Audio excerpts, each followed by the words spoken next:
Welcome back to the Complete Sinner's Guide. I'm your host, Joshua Davidson, and I'm going to continue today going over the Ransom Trilogy by C.S. Lewis. And today we're going to be talking about, or I'm going to be talking about, Perelandra, the second book in the installment of the trilogy. And Perelandra is an interesting addition to the first book, Out of the Silent Planet, because at this point, we have significant world building established by the first book.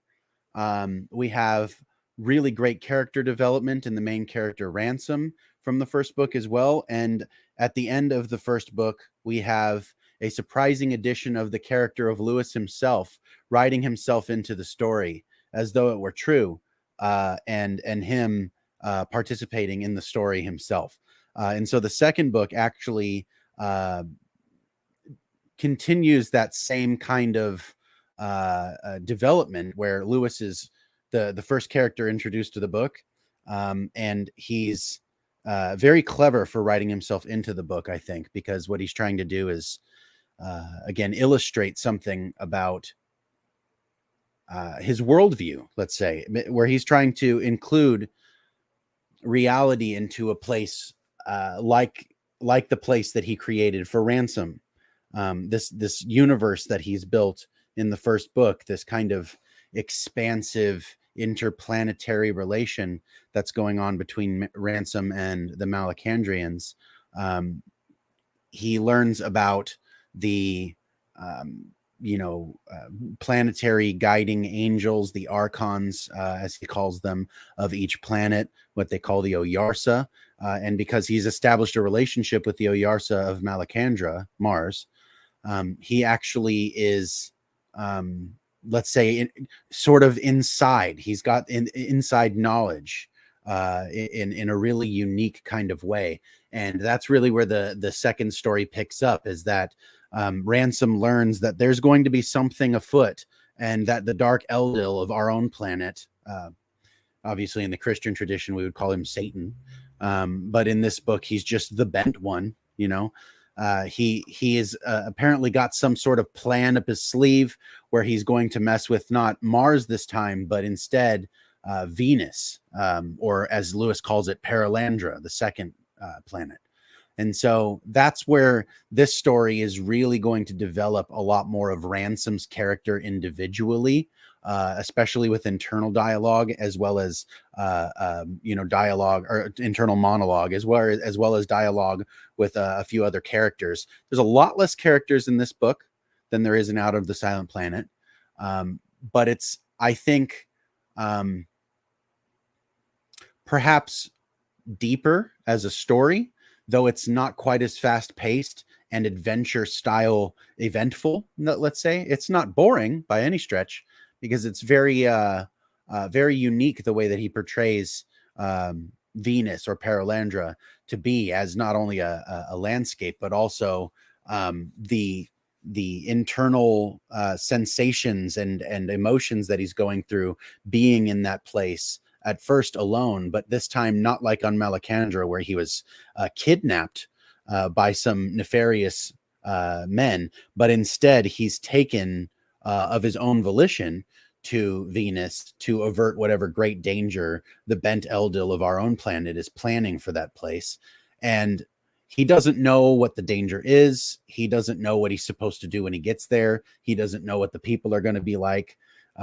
He knows the language because there's apparently, outside of the fallen earth, an unfallen unified language to all rational creatures, the now, as he calls them. And so he knows the language when he arrives, but he doesn't know what to expect of the people. He doesn't know what he's supposed to do there. And so there's this grand kind of mystery about it when he first arrives. And then there's the arrival itself is very overwhelming for Ransom. And so the feelings that you get to experience with Ransom are going to be very very strong and very profound, especially if you have a vivid imagination. Lewis is very good at painting a picture for you of what it is that he sees in his mind and is able to convey it in a way where I feel like you are receiving, if not the same picture, something really comparable. He's so good with detail and description without being excessive. He gives you the gist of something, and he gives you enough to work with, and he gives you the specifics enough that really you're forming the same kind of picture that he would. But he's not doing it in like let's say like the style of a Russian novel where it's 6 pages of description of a room and the outfit of the people that are in it and the dirt on their faces, or so. There's no excessive detail necessarily, but there's a good amount of detail for you to really build a vivid picture in your mind of the planet that he's landed on. And so ultimately the overarching theme of the book, let's say, is kind of a double theme. I would say there's at least 2. There's probably more than that, but there's just too much to say about it. It's incredible. So the first theme that I would say is really prominent in it is that you have these strong biblical elements, but it's not an exact copy of a Bible story. And what I mean by that is you get from the interactions he has with the other characters in the book that this is very much like a retelling or an elaboration, let's say, of the Genesis 3 account of the fall, where Eve is deceived and eats the fruit. I think what Lewis is trying to do first off is ask the question, who is Eve? Perhaps what is innocence without childishness really like? What's a childlike innocence in a grown person who's wise? Like, she's not Eve wouldn't be a fool. She walks with God. She'd have wisdom, but she'd be innocent. She would be unjaded, let's say, inexperienced. And so excuse me. And so there's something really interesting about asking the questions. Who is this person? What was going on?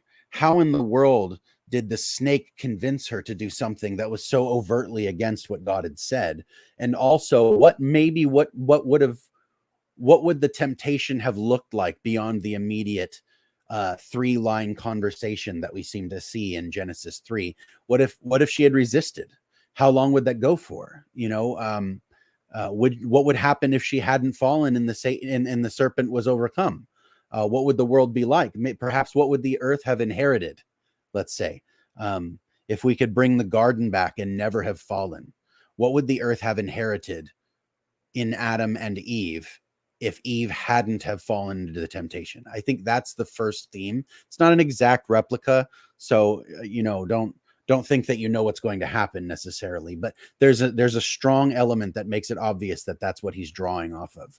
And then the second theme, I think, that stands out to me is this continuation of not only the kind of cosmology that Lewis was trying to establish by replacing, space, let's say, taking the space out of space, as I said in the other episode, and replacing it again with the heavens, as the ancients would have called it. And so there's the expansion of that cosmology as well. But also there's this added element of Lewis's own, let's say, expertise of myth and legend, where he takes the idea that perhaps things that are mythic or legendary on Earth are actually facts and truths elsewhere in the solar system, which is a really incredibly profound thing to do for me. I think what he was doing there was trying to, as he would say, re-enchant the mind about, what kind of universe we really live in and how mysterious and unpredictable it can be. And so one of the things that's introduced is the idea that this kind of, epiphany or suspicion that Ransom has to himself that the things that are myth on Earth might be true somewhere else. And so there's a large it stands out to me, let's say, that's one of the things that Ransom is really wrestling with throughout the progression of the story, and it kind of draws out of him a desire to participate in the myth. And so he has this kind of excitement in himself and an eagerness, though he really just still doesn't know what to do. And then Lewis also plays gracefully with a couple of theological ideas and philosophical ideas in the dialogues, through the main characters. One of the other main characters besides Ransom, who is recurring, is also Weston, one of his captors and kidnappers in the first book. Weston is a professor and a physicist who has invented the first spacecraft in this story. And so he's able to leave the Earth and visit the other planets, but he's been forbidden to come back to Malacandra, Mars.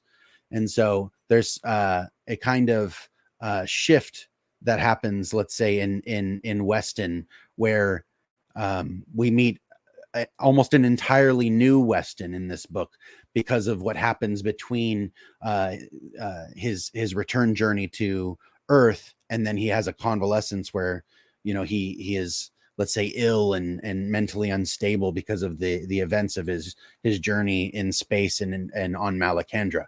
And so when he comes out of that, he's got a whole new outlook on life. Let's say Weston thinks he's turned a new leaf. And so when he's talking to Ransom, he's introducing some of the ideas that he's developed and come to believe over time, since their time in Malacandra. And Ransom is concerned. He thinks that Weston is not talking nonsense, but really speaking heresies, let's say, in the most plain terms, that he has a huge mistake in his mind about who and what God is. And he shows in a really brilliant backdoor Lewis sort of way the importance of good theology and good philosophy. One of the things that Lewis is quoted as saying is, good philosophy must exist, if for no other reason than to answer bad philosophy, because bad philosophy is going to exist.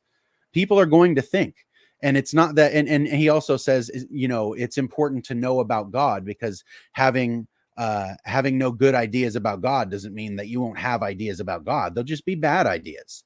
And so Ransom, being a Christian and an educated man, knows what he believes and why, and is prepared in some minimal sense for the conversation, and understands what Weston is saying. And Weston's basically explaining something very similar to the modern New Age sort of kind of dualism, where you are a combination spiritually of God and Satan, and you're participating with those forces. And it's a blind purposiveness is what he calls spirit, a mindless force that somehow still has intention, and guides and has a process and guides his thoughts and his actions. And Weston is cooperating wholesale with this spirit. And Ransom, being shaken by this, warns Weston, I think you have it wrong. I think you have it wrong. And so there's this really interesting, engaging dialogue between the two characters about theology and philosophy. But because it's staged in a dialogue, he's really hiding these deep truths about why it's important to know theology, but also the correction, the kind of method of correction that's necessary when somebody has wrong thinking, because Ransom is very careful in listening, very careful. And he's also very selective with the words that he uses. He tries to latch on to things that Weston's saying that he says, I think that might be what this is. I think this is what you mean, and trying to level with him. And I think that's really important. It's actually interesting that he was able to include a bit of practical apologetics as part of the storytelling. And so I really enjoyed that as somebody who's into apologetics.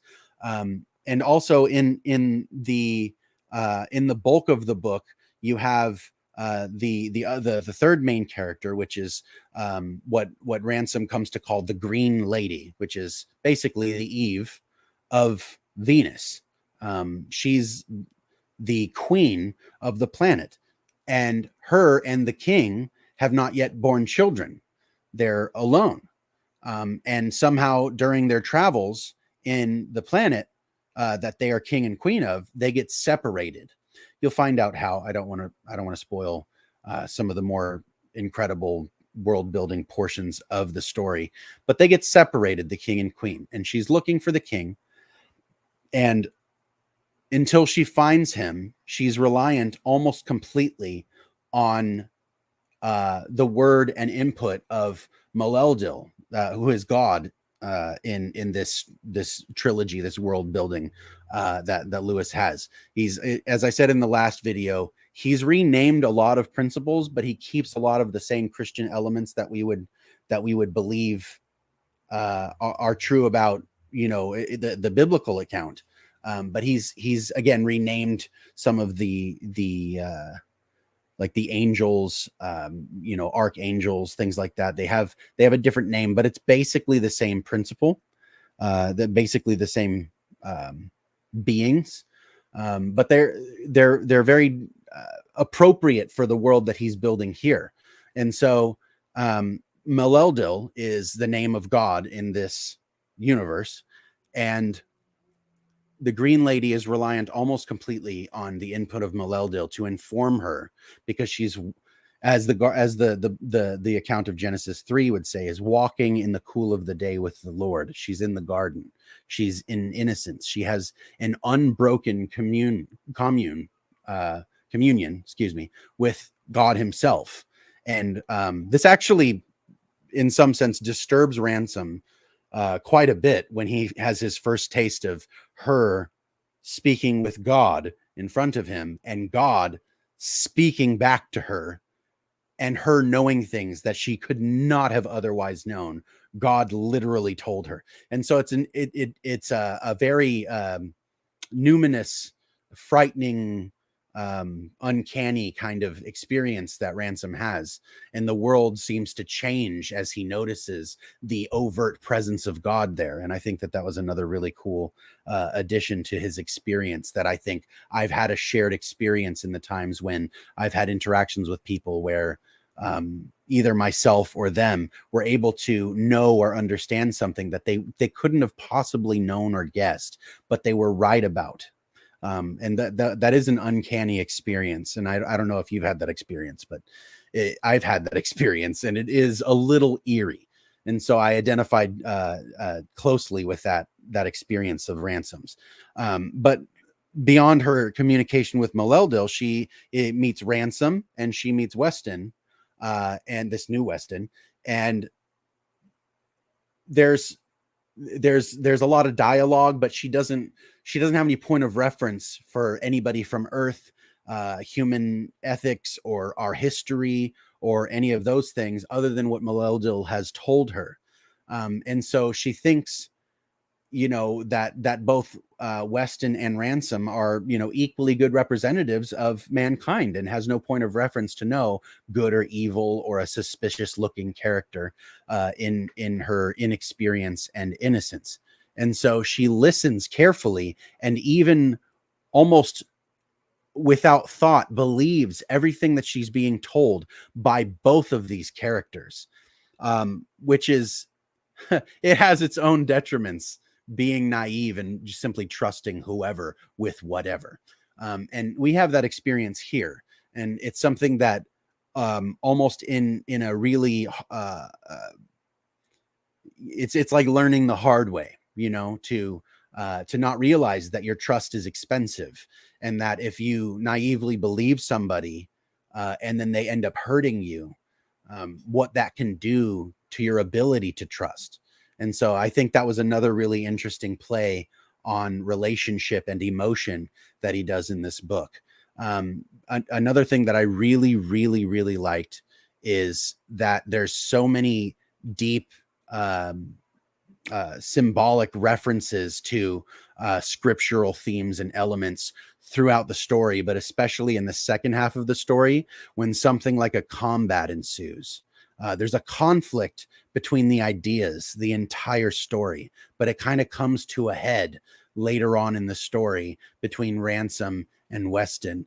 And then at the very end, there's the inauguration, let's say, of the king and queen, and the Oyarsa of Perelandra and the Oyarsa of Malacandra are both there to pronounce this inauguration over them.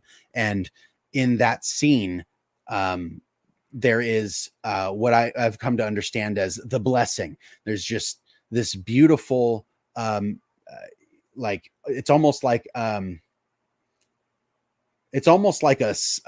series of psalms. It's a series of prayers or worshipful declarations about creation and about God and about the love of God and purpose and meaning. And it's just such a beautiful closure to the book, and a really great introduction to the overall kind of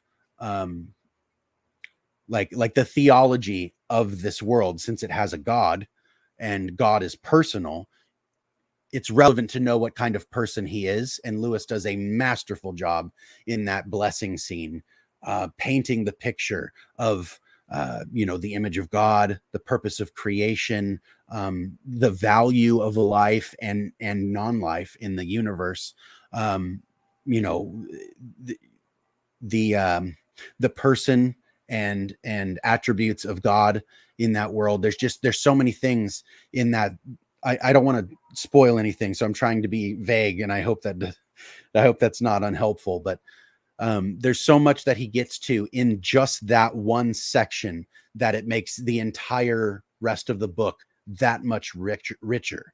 Everything that was before that portion of the book becomes so much deeper because of that interplay of the blessing. And so there's some deeply messianic kind of elements to the story as well, where Ransom has a role that is similar to something like a hero or a Messiah type figure, but almost not accidentally, but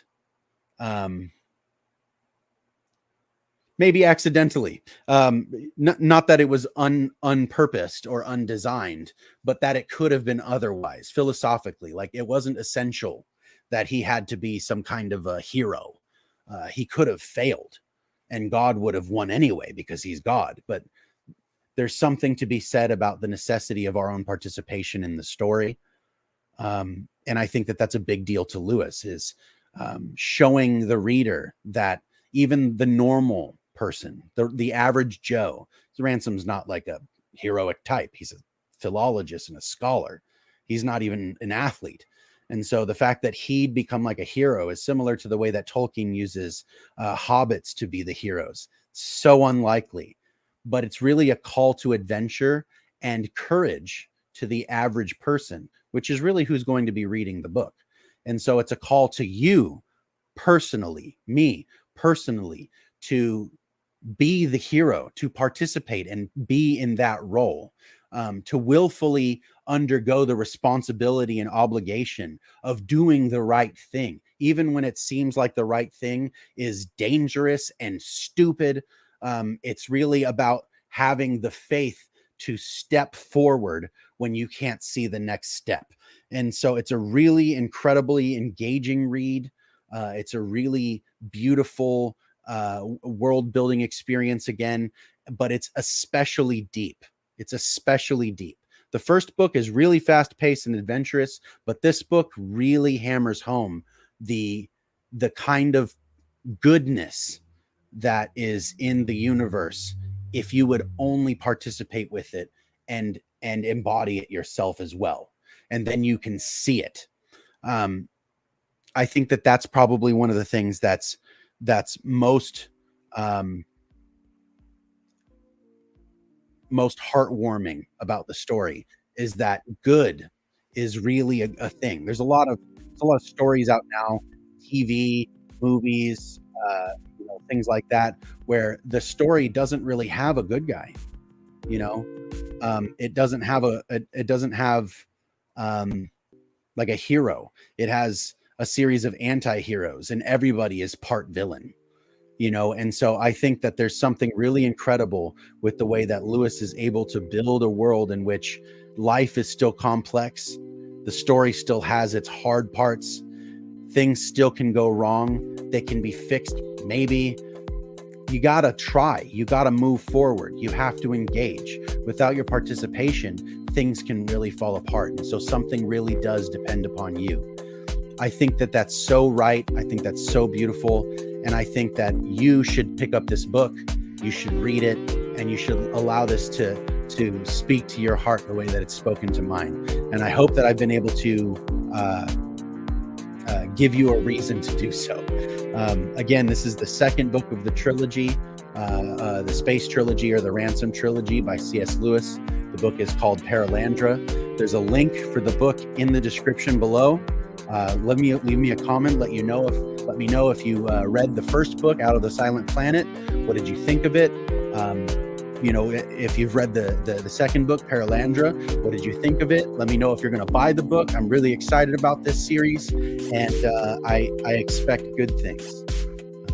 And I really hope that somebody is inspired to pick up this story and perhaps take to heart some of the things that Lewis is saying, not only about Christianity as a religion, but really about the world, about good character, about participating in the ongoing story that we all are inhabiting here in real life. Not to think of yourself necessarily as the main character, and be willing to make sacrifices. I think that's probably the biggest thing. I hope you enjoyed. God bless.